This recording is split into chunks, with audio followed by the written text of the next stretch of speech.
Hey friends, welcome back once again to Eternal Crusader, where we discuss all things Robert E. Howard, sword and sorcery, and dark fantasy literature.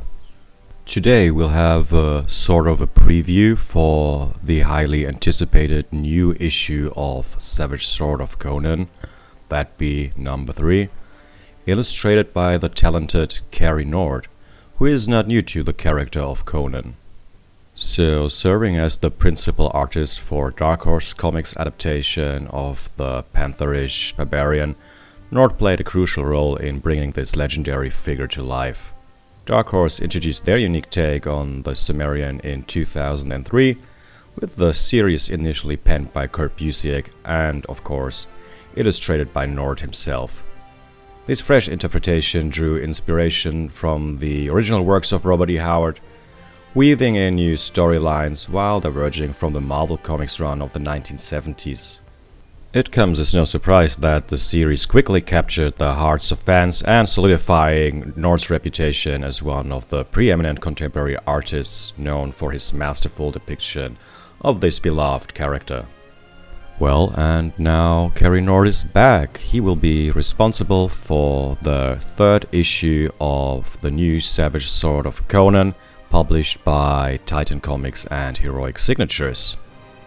Naturally, we contacted Mr. Nord and asked him kindly if we are allowed to show and talk about some of the panels he already uploaded on his homepage www.carynordcomics.com, and he was so kind to give us the permission.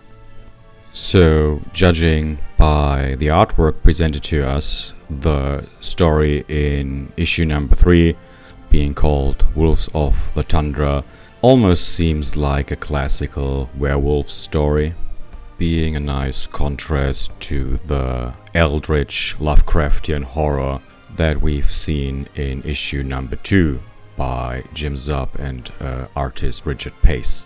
And while the main cover is from the very talented artist Alex Hawley, looking a lot like the Savage Sword cover artworks of old, there is of course a variant cover done by Cary Nord.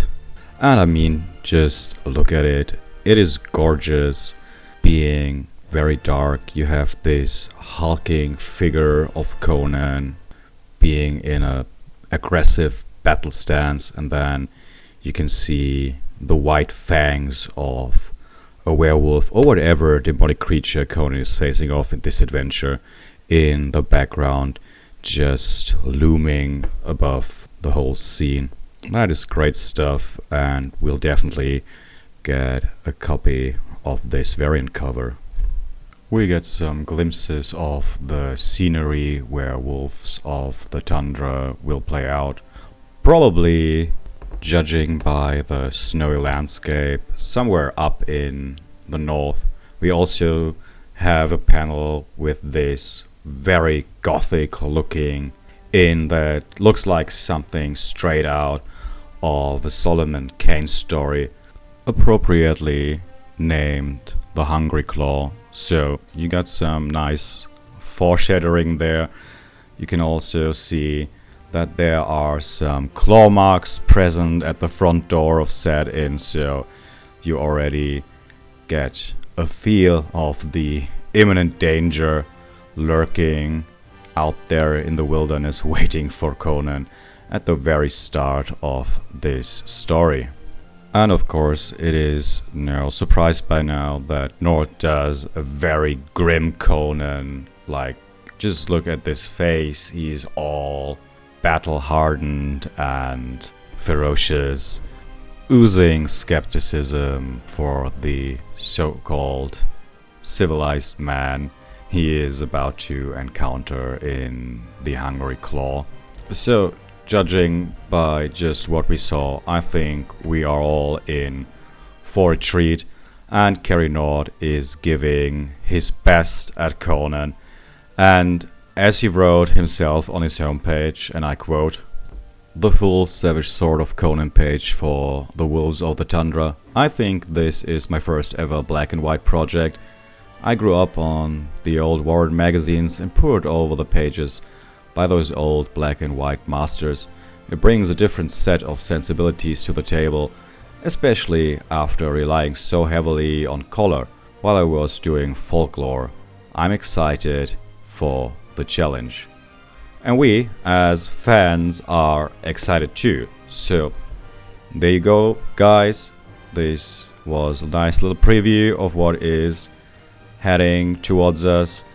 Please let us know in the comment section what you think about Cary Nord's current artwork for issue number 3 of Savage Sword of Conan, which will be available on the 3rd of July this year, published by Titan Comics and Heroic Signatures.